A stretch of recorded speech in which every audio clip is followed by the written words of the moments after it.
Good morning बच्चों। अब हम नेक्स्ट क्लास की ओर चलते हैं। नेक्स्ट प्रश्नावली में हमने 1.2 का क्वेश्चन नंबर 2 तक सॉल्व किया था। आज हम क्वेश्चन नंबर 3 से स्टार्ट कर रहे हैं।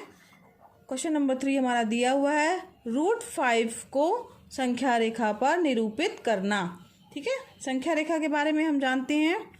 ये दोनों तरफ तीर का निशान बना होता है। एक तरफ धनात्मक संख्याएं होती हैं शून्य के इस तरफ, और शून्य की इस तरफ क्या होती है, ऋणात्मक संख्याएं होती हैं। ठीक है, तो हमने एक संख्या रेखा बना ली है बराबर बराबर दूरी करके 0 1 2 3 4। ठीक, अब इसमें हमें क्या करना है, √5 को निरूपित करना है। तो बच्चों ध्यान दो, √5 को हम क्या लिख सकते हैं, √5 को हम लिख सकते हैं √2 का स्क्वायर प्लस 1 का स्क्वायर। ठीक है, क्या लिख सकते हैं हम, √5 को 2 का स्क्वायर प्लस 1 का स्क्वायर। 2 दूनी 4 और 1 का स्क्वायर, यानी क्या हो जाएगा ये 4 धन 1 यानी √5। ठीक है, तो √5 को हम इस तरीके से भी लिख सकते हैं 2 का स्क्वायर प्लस 1 का स्क्वायर। अब यहाँ पे ध्यान दो, हम लोगों ने पाइथागोरस प्रमेय पढ़ी थी। समकोण त्रिभुज के लिए कर्ण का वर्ग बराबर क्या होता है, आधार का वर्ग प्लस लंब का वर्ग। ठीक है, तो अब इसमें हम जो ये 0 दिया हुआ है, इसमें से ये जो 2 आया है हमारा, ये मान लीजिए हमने इसको ले लिया आधार, और 1 आया है इसको हमने ले लिया लंब। तो यहाँ से हम 2 भाग लेंगे, 0 से लेकर के 2 तक का जो भाग है वो एक हमारा पार्ट हो जाएगा, और फिर इसके बाद जो है, जो यहाँ पे जहाँ पे ये 2 है वहाँ पे हम 90 अंश का कोण बनाएंगे। सबसे पहले इसके लिए हमें स्केल प्रकार और चांदे का उपयोग करना है।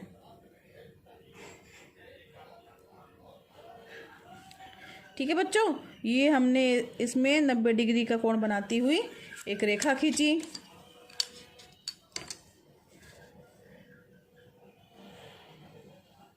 ये ठीक, अब ये हमारा 90 अंश का कितने डिग्री का कोण बन गया, 90 अंश का कोण बन गया। ठीक है, अब यहाँ पे हमें क्या करना है कि चूंकि दूसरा जो है वो पार्ट क्या है हमारा 1 का स्क्वायर है, तो यहाँ से यहाँ तक की दूरी तो हमारी 2 हो गई है। इसको मान लीजिए हमने पॉइंट ले लिया A, इसको पॉइंट हमने ले लिया B, और हमें एक C पॉइंट लेना है जिसकी दूरी जो है ये 2 दूरी का मतलब 2 दूरी की जगह पे 1 दूरी होगी, यानी 1 भाग होगा। 1 भाग हम देख लेंगे कितना है, इतना है। सेम वही भाग जो है हम यहाँ पर ले लेंगे, और ये निशान हमारा लग गया, ये हमारा हो गया C।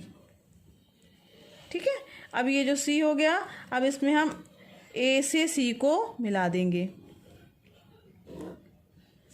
A से C को हमने मिलाया तो ये हमारा हो गया कर्ण AC, और यहाँ पे हो गया OB आधार, और ये क्या हो गया BC जो हो AB आधार, और BC जो है हो गया हमारा लंब हो गया, ये समकोण त्रिभुज के लिए।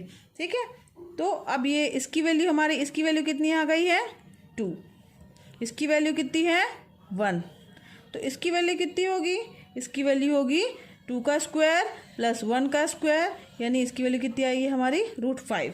तो इसकी ये कैसे आएगा हमारे पास, इसके लिए हम लिखेंगे समकोण त्रिभुज ABC में, क्या ABC में, समकोण त्रिभुज ABC में ध्यान दीजिए क्या है, पाइथागोरस प्रमेय से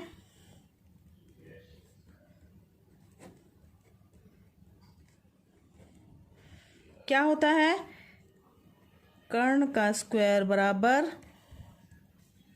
लंब का स्क्वायर प्लस आधार का स्क्वायर।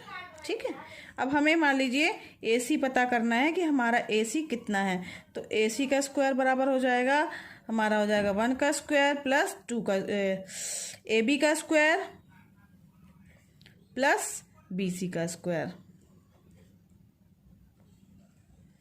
लंब इस पे BC दिया हुआ है तो BC पहले लिख लीजिए, BC का स्क्वायर प्लस आधार AB का स्क्वायर। ठीक है, तो AC का स्क्वायर हमें ज्ञात करना है, तो AC का स्क्वायर बराबर हो जाएगा BC का स्क्वायर यानी 1 का स्क्वायर प्लस AB का स्क्वायर A और B यानी 2 का स्क्वायर बराबर कितना हो गया 1 + 4। ठीक है, AC स्क्वायर बराबर आ गया हमारा 5। तो AC बराबर क्या आ जाएगा √5। ठीक है, ये समझ में आया यहाँ तक। अब AC की वैल्यू हमारी क्या हो गई √5।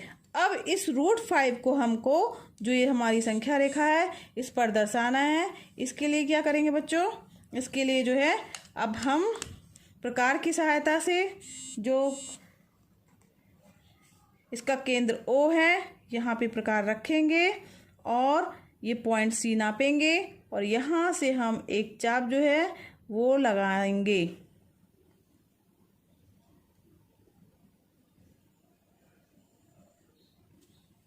ठीक है, समझ में आ रहा है। जो हमने ये चाप लगाया है ये जो है वो संख्या रेखा पर जहाँ पर ये काट रहा है ये √5 जो है वही संख्या रेखा को निरूपित कर रहा है। ठीक है, समझ में आया बच्चों।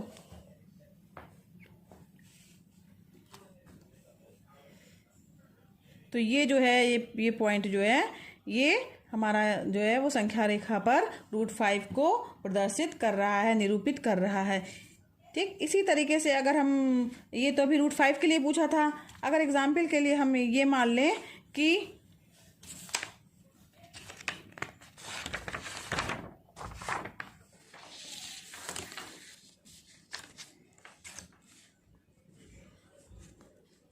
√2 के लिए माना गया है कि √2 क्या आएगा।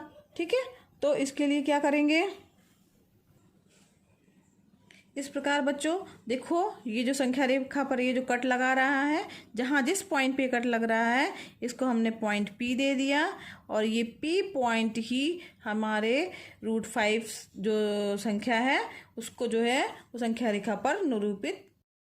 हाँ बच्चों, जो ये यहाँ पे बिंदु जो काट रहा है संख्या रेखा पर हम इसे P नाम देते हैं। ठीक है, तो ये बिंदु P जो है वो √5 को संख्या रेखा पर दर्शा रहा है। इसी प्रकार से इसके बुक में जो है वो आपके √2 को कैसे दर्शाना है वो दिया हुआ है। ठीक है, और √3 को कैसे दर्शाना है ये भी दिया हुआ है। तो इसको समझाने के लिए हम इस तरीके से भी कर सकते हैं।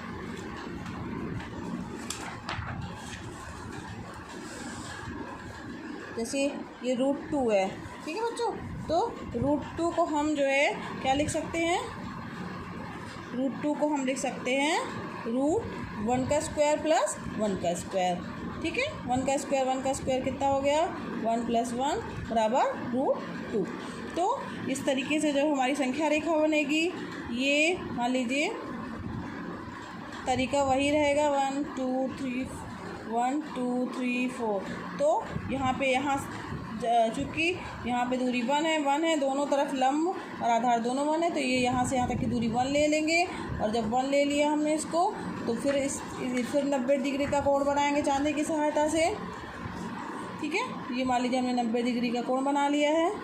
ठीक, तो अब उसके लिए 90 डिग्री का जब हमारा कोण बन जाएगा उसके बाद क्या करेंगे, उसके बाद जो है वो 90 डिग्री का जो कोण बन जाएगा तो ये 90 डिग्री यहाँ से यहाँ तक की दूरी 1, फिर यहीं से यहाँ तक की दूरी का जो है स्केल से नाप करके यहाँ पे लगा देंगे चाप। तो ये हमारा क्या हो गया, ये भी 1 हो गया और यहाँ से यहाँ तक की दूरी भी कितनी हो गई हमारी 1 हो गई। तो अब इसके बाद क्या करेंगे हम O से इसको मिला देंगे। ठीक, अब ये जो मिल जाएगा तो ये इसकी ये भी 1 है ये भी 1 है तो ये हमारा क्या जाएगा √2। फिर यहाँ पे प्रकार की सहायता से जब हम चाप मारेंगे तो ये हमारा जो यहाँ पॉइंट आएगा ये पॉइंट हमारा संख्या रेखा में √2 को दर्शाएगा। इसी तरीके से अगर मान लीजिए हमें √3 का मान ज्ञात करना है, √3 को हम किस तरीके से लिख सकते हैं, √3 को लिख सकते हैं √2 का स्क्वायर प्लस 1 का स्क्वायर। ठीक है, यानी ये क्या हो गया 2 + 1 = √3। तो इसमें अब यहाँ पे ये जो √2 वाली लाइन आई है हमारी यहाँ पे भी हम फिर से 90 डिग्री का चांदी की सहायता से कोण खींचेंगे। ठीक है, ये 90 डिग्री का एंगल बनेगा चांदी की सहायता से। तो ये हमारा √2 है। फिर इसके बाद यहाँ से यहाँ तक की दूरी 1 है, यही दूरी जो है नाप के हम यहाँ पे चाप लगाएंगे, ठीक। और यहाँ से जो ये दूरी, ये पॉइंट आया है, इससे इसको मिला देंगे तो ये हमारा जो आएगा मान, ये क्या आ जाएगा √3। फिर इसको क्या करेंगे हम, प्रकार की सहायता से जो है यहाँ पे चाप मारेंगे। तो जो चाप मारने पे जो है जहाँ पे भी कटेगा वो उसका मान जो है वो √3 का मान आ जाएगा, ठीक है। वो संख्या रेखा पर √3 का मान आएगा। इस तरीके से यही प्रक्रिया जो है हम आगे बढ़ाते जाएंगे। ये आपके बुक में एग्जाम्पल में दिया हुआ है, इसको एक बार देखेंगे आप तो समझ में आ जाएगा, ठीक है बच्चों। अब नेक्स्ट चीज़ जो है वो हम कल इसके बारे में चर्चा करेंगे। Thank you.